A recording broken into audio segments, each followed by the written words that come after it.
Exodus chapter 10. Then the Lord said to Moses, Go into Pharaoh, for I have hardened his heart, and the heart of his servants, that I may show these signs of mine among them, and that you may tell in the hearing of your son and your grandson how I have dealt harshly with the Egyptians, and what signs I have done among them, that you may know that I am the Lord. So Moses and Aaron went into Pharaoh and said to him, Thus says the Lord, the God of the Hebrews, How long will you refuse to humble yourself before me? Let my people go, that they may serve me.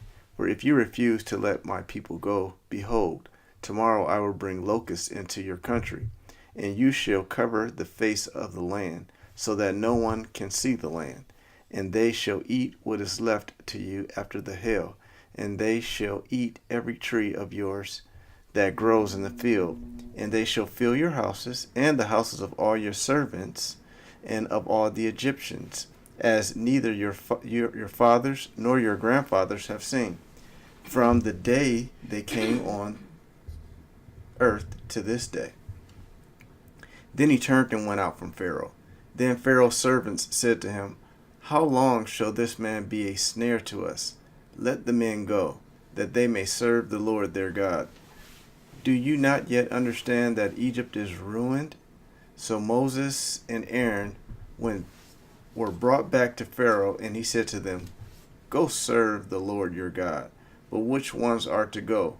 Moses said, We will go with our young and our old. We will go with our sons and our daughters, and with our flocks and herds, for we must hold a feast to the Lord. But he said to them, The Lord be with you, if ever I let you and your little ones go. Look, you have some evil purpose in mind. No, go, the men among you, and serve the Lord, for that is what you are asking. And they were driven out of Pharaoh's presence.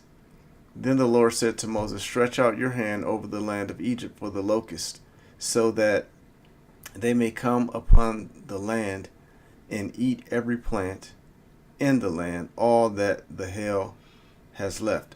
So Moses stretched out his staff over the land of Egypt, and the Lord brought an east wind upon the land all that day and all that night. When it was morning, the east wind had brought the locust. The locust came up over all the land of Egypt and settled on the whole country of Egypt. Such a dense swarm of locusts as had never been before, nor will ever be again. They covered the face of the whole land, so that the land was darkened, and they ate all the plants in the land, and all the fruit of the trees that the hail had left. Not a green thing remained, neither tree nor plant of the field, through all the land of Egypt. Then Pharaoh hastily called Moses and Aaron and said, I have sinned against the Lord your God, and against you. Now therefore forgive me, please, only this once, and plead with the Lord your God only to remove this death from me. So he went out from Pharaoh and pleaded with the Lord. And the Lord turned the wind into a very strong west wind, which lifted the locusts and drove them into the Red Sea. Not a single locust was left in all the country of Egypt. But the Lord hardened Pharaoh's heart, and he did not let the people of Israel go. Then the Lord said to Moses, Stretch out your hand toward heaven, that there may be darkness over the land of Egypt, a darkness to be felt. So Moses stretched out his hand toward heaven, and there was pitch darkness in all the land of Egypt 3 days. They did not see one another, nor did anyone rise from his place for 3 days. But all the people of Israel had light where they lived. Then Pharaoh called Moses and said, Go, serve the Lord. Your little ones also may go with you. Only let your flocks and your herds remain behind. But Moses said, You must also let us have sacrifices and burnt offerings, that we may sacrifice to the Lord our God. Our livestock also must go with us. Not a hoof shall be left behind. For we must take of them to serve the Lord our God, and we do not know with what we must serve the Lord until we arrive there.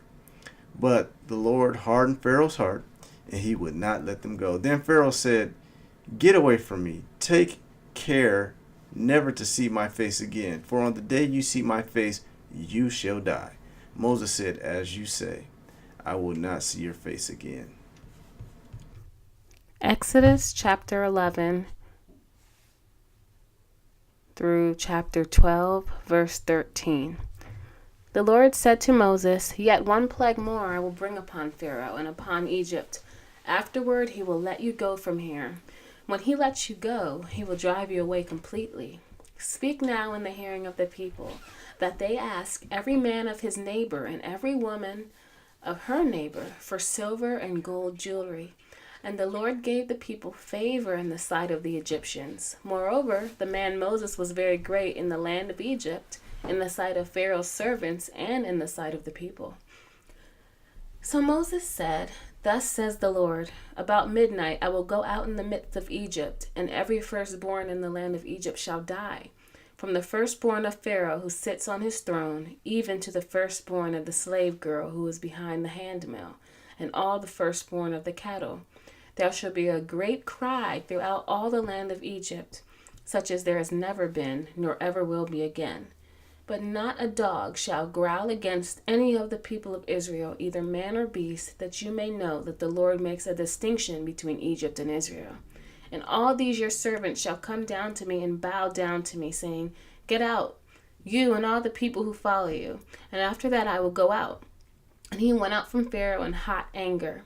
Then the Lord said to Moses, Pharaoh will not listen to you, that my wonders may be multiplied in the land of Egypt.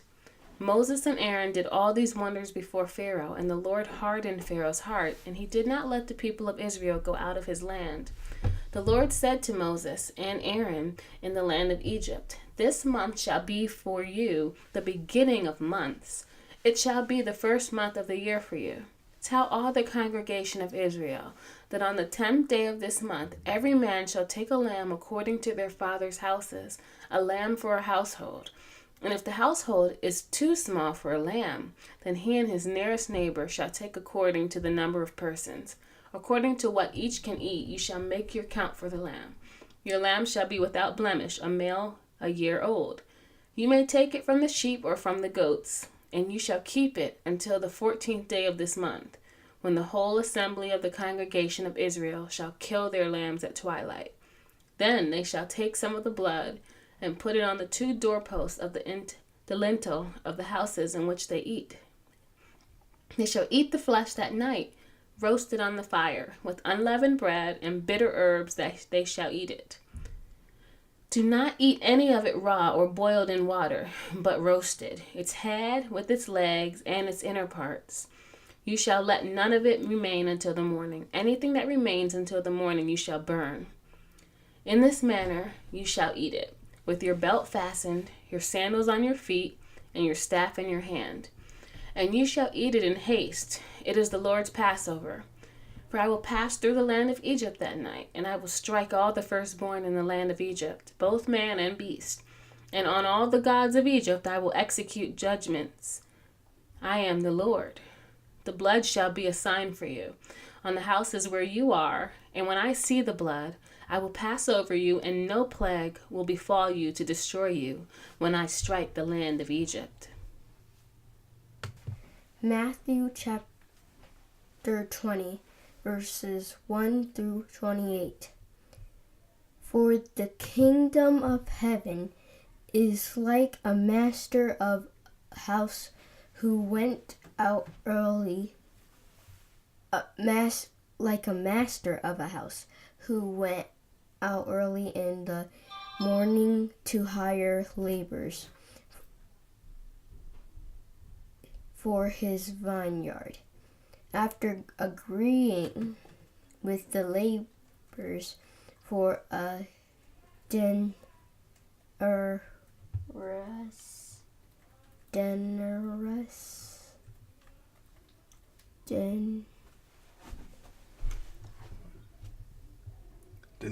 Denarius. A denarius a day. He sent them to his vineyard, and going about the third hour, he saw others standing idle in the marketplace. And to them he said, "You go into the vineyard too, and whatever is right I will give you." So they went, going out again about the 6th hour and the 9th hour. He did the same. And about the 11th hour he went out and found others standing. And he said to them, "Why do you stand here idle all day?" They said to him, "Because no one has hired us." He said to them, "You go into the vineyards too." And when evening came, the owner of the vineyard said to his foreman, "Call the laborers and pay them their wages, beginning with the last up to the first." And when those hired about the 11th hour came, each of them received a denarius.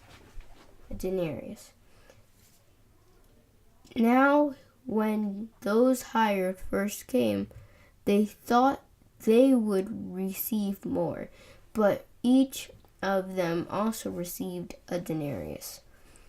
And on receiving they grumbled at the master of the house, saying, "These last worked only 1 hour, and you have made them equal to us who have borne the burden of the day and the scorching heat." But he replied to one of them, "Friend, I am doing you no wrong. Did you not agree with me for a denarius? Take what belongs to you and go. I choose to give this to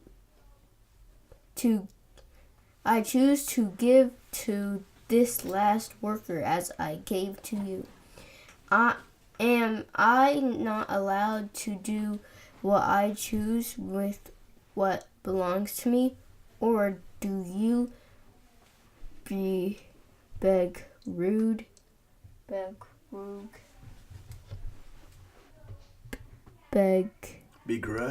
begrudge my generosity?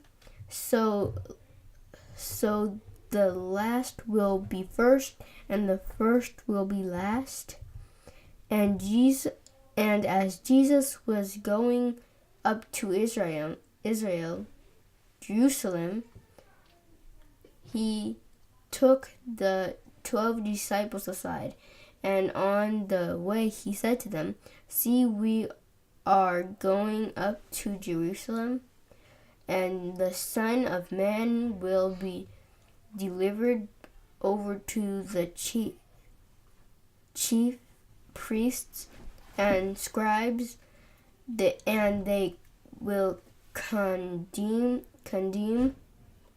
him to death and deliver him over to the Gentiles to be mocked and flogged and crucified, and he will be raised on the third day." Then the mother of the sons of Zebedee came up to him with her sons, and kneeling before him, she asked him for something.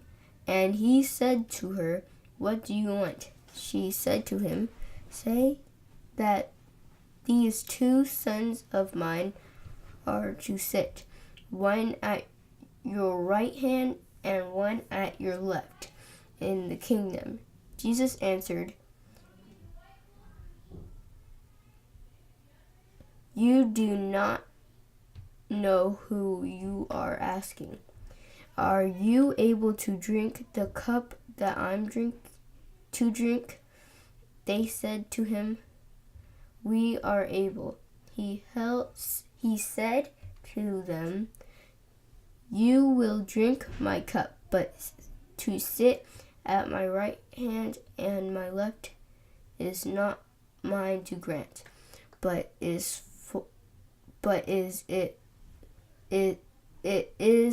those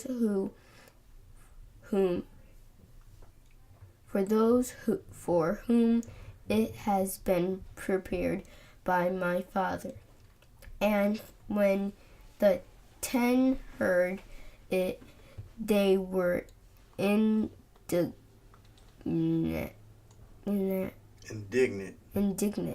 at the two brothers. But Jesus called them to him and said, "You know that the rulers of the Gentiles lord it over them, and their great ones exercise authority over them. It shall not be so among you, but whoever would be great among you must be your servant, and whoever will be first among you must be your slave, even as the Son of Man came not to be served, but to serve and to give his life as a ransom for many."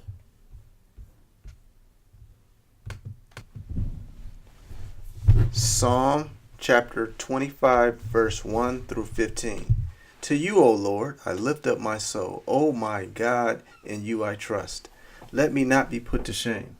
Let not my enemies exalt over me. Indeed, none who wait for you shall be put to shame.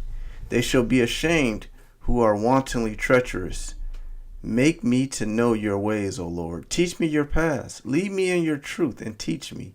If you are the God of my salvation, for you I will wait all the day long. Remember your mercy, O Lord, and your steadfast love, for they have been from of old. Remember not the sins of my youth or my transgressions. According to your steadfast love, remember me for the sake of your goodness, O Lord. Good and upright is the Lord. Therefore he instructs sinners in the way. He leads the humble in what is right, and teaches the humble his way. All the paths of the Lord are steadfast love and faithfulness for those who keep his covenant and his testimonies. For your name's sake, O Lord, pardon my guilt, for it is great. Who is the man who fears the Lord? Him will he instruct in the way that he should choose. His soul shall abide in well-being, and his offspring shall inherit the land. The friendship of the Lord is for those who fear him, and he makes known to them his covenant. My eyes are ever toward the Lord, for he will pluck my feet out of the net.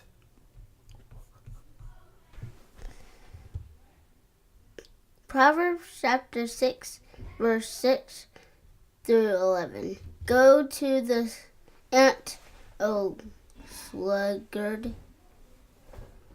Consider her ways and be wise without having any chief, officer, or ruler. She prepares her bread in summer and gathers her food in harvest. How long will you lie there, O sluggard? When will you arise from your sleep? A little sheep sleep, a little slumber, a little folding of the hands to rest, and poverty will come upon you like a robber, and want like an armed man. Good job, armed man. Armed man.